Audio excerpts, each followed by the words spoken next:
The room was drowning in the soft gold of late afternoon light, the kind that makes dust motes look like floating memories. Mara stood in the middle of her small living room, one hand still clutching the folded eviction notice. The paper had creases like scars, proof of how many times she'd opened it, read it, then folded it back as if doing so could change the words.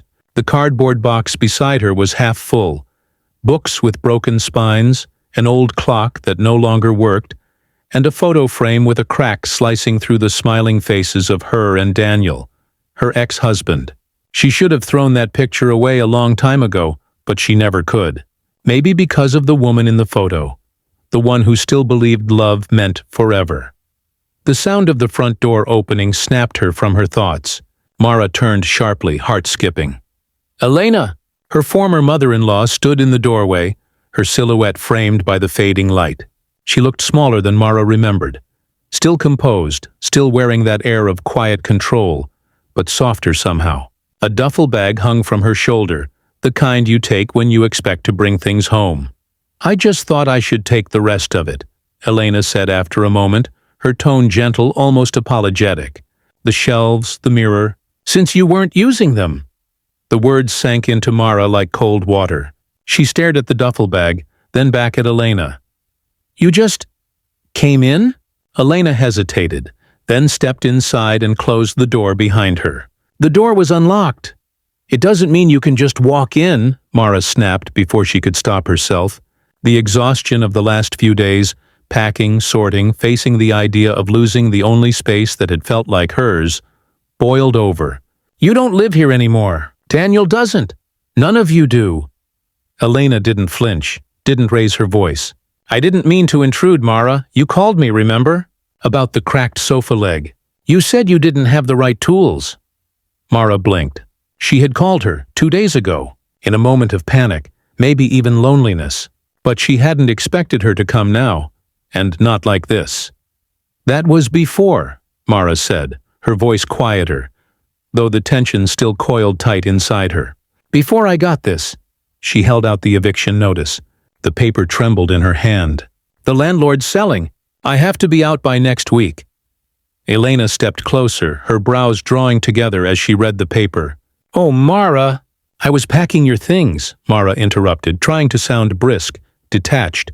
She motioned toward the mirror leaning against the wall, a tall oval thing with an ornate wooden frame.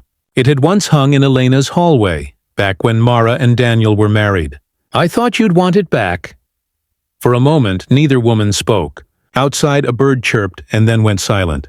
Elena knelt beside the mirror, running her fingers along the carved edge, as though touching a relic of another life. You kept it all this time, she said softly. After the divorce, I thought you'd thrown everything away. Mara swallowed hard. I tried, she said, but it didn't feel right. You were kind to me, even when Daniel wasn't.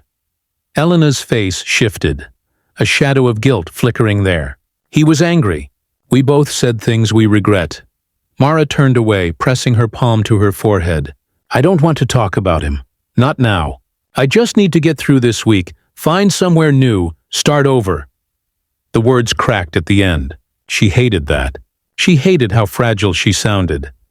Elena stood, watching her carefully.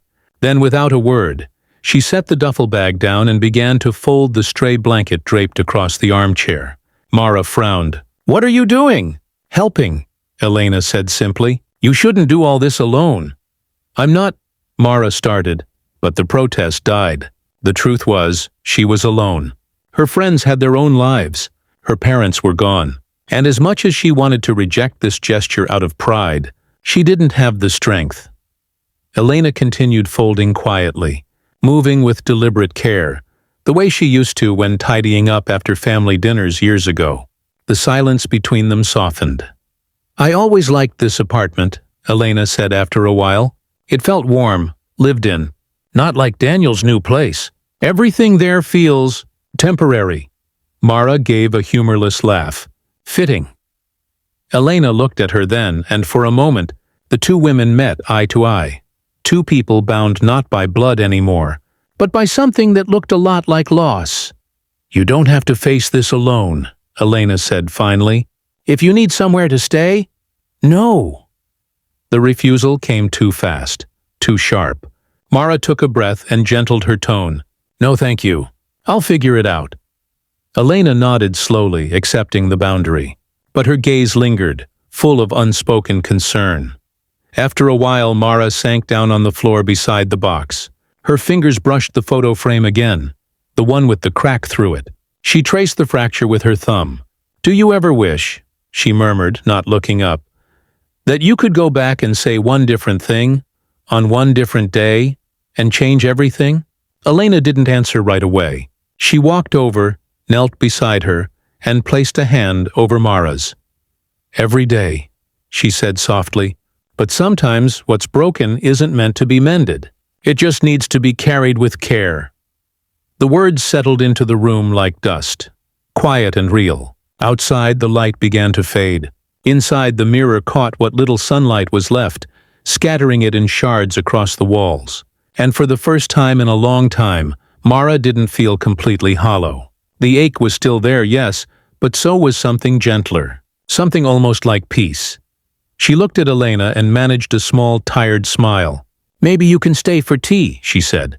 Just for a bit. Elena smiled back. I'd like that. And as the kettle began to hum in the background, the house that was no longer Mara's started, briefly, to feel like home again.